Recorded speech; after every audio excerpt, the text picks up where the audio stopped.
99% of people are not willing to do what it takes to make their dreams come true. The Marines have a saying, everybody wants to go to heaven, but nobody wants to die. The center of bringing any dream into fruition is self-discipline. You know, something as simple as food and eating. It's not about your body as much as it is about your mind. It's getting command of your mind to be able to choose actions that are in your own best interest. Every day we are choosing that's not in our own best interest. So if the world is attacking you and the world wants to fight you and the world's trying to hold you down, so you're gonna kick yourself in the balls? So you're gonna stop yourself from getting what you dream. And I think the word discipline has kind of gotten a bad name. We think about it in terms of punishment. I'm not talking about discipline in that way. I'm talking about discipline in the sense that you forego immediate pleasure for the exchange of long-term self-respect. I believe that self-discipline is the definition of self-love. That when you say that you love yourself, that means that you have behavior towards yourself that is loving. Self-discipline is the center of all material success. You cannot win the war against the world if you can't win the war against your own mind.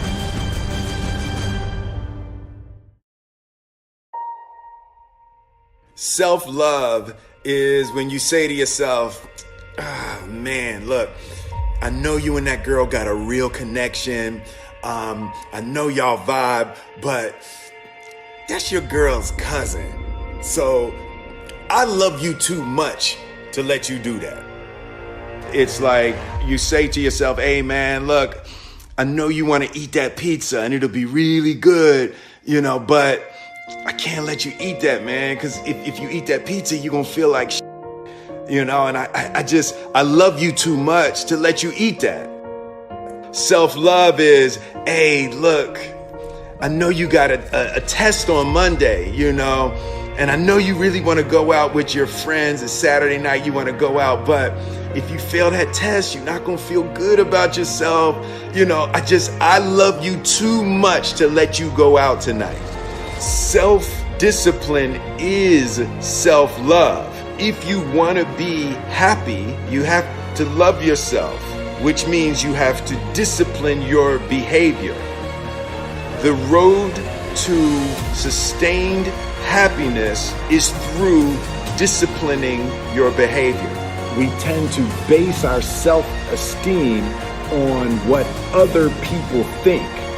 And that's not really self-esteem. Self-esteem is supposed to be how we feel about ourselves. And I was just saying how dangerous it is to allow other people to determine how you're going to feel about you.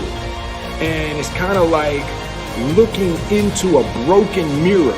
You're going to look in a broken mirror and then change your face to try to look good in this defiled, busted, broken mirror.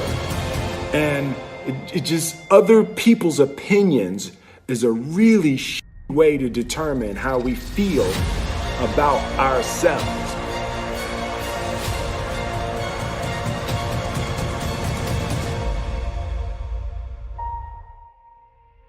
It don't matter whose fault it is that something is broken if it's your responsibility to fix it. For example, it's not somebody's fault if their father was an abusive alcoholic, but it's for damn sure their responsibility to figure out how they're going to deal with those traumas and try to make a life out of it. It's not your fault if your partner cheated and ruined your marriage, but it is for damn sure your responsibility to figure out how to take that pain and how to overcome that and build a happy life for yourself.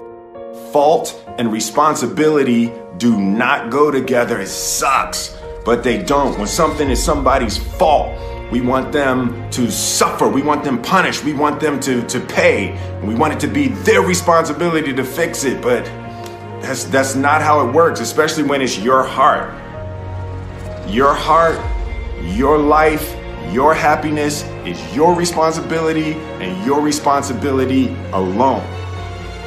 As long as we're pointing the finger and stuck in whose fault something is, we're jammed and trapped into victim mode. When you're in victim mode, you are stuck in suffering. The road to power is in taking responsibility. Your heart, your life, your happiness is your responsibility and your responsibility alone. You can make a person smile, you can make a person feel good, you can make a person laugh, but whether or not a person is happy is deeply and totally and utterly out of your control. The prerequisite for spending time with any person is that they nourish and inspire you. They feed your flame. Look at your last 5 text messages. Are those people feeding your flames or dousing your fire? Put your phone down for just a second and look around. Look to the people around you. Are those people throwing logs on your fire or are they pissing on it?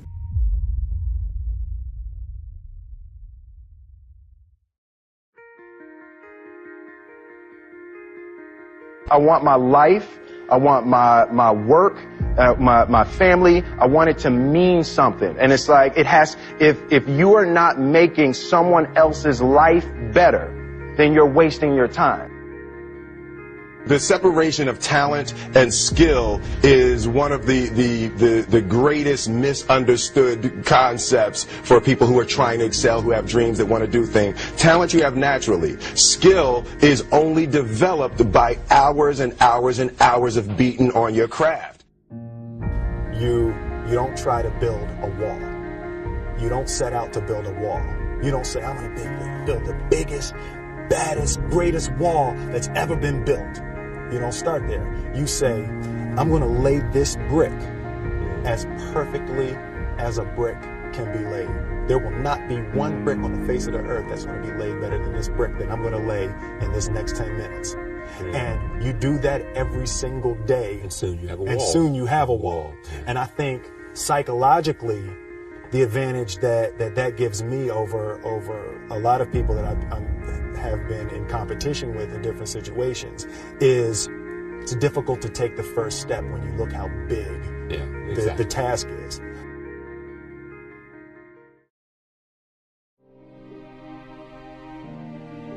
The definition of who I am is very clear to me, and it also redefines who I want to be, in that I know for a fact that I'm stronger than I thought I was. You know, you can't help but ask yourself the question, what would I do if I was in Muhammad Ali's shoes? I'm motivated by fear. I hate being scared to do something. And I think what developed in my early days was the attitude that I started attacking things that I was scared of. Why were you scared in your bed the night before? What do you need that fear for? Just don't go. Why are you scared in your bed 16 hours before you jump? Why are you scared in the car? Why could you not enjoy breakfast? Fear of what? You're nowhere even near the airplane. Everything up to the stepping out, there's actually no reason to be scared. It only just ruins your day. You don't have to jump. And then in that moment, all of a sudden, where you should be terrified is the most blissful experience of your life. And God placed the best things in life on the other side of terror.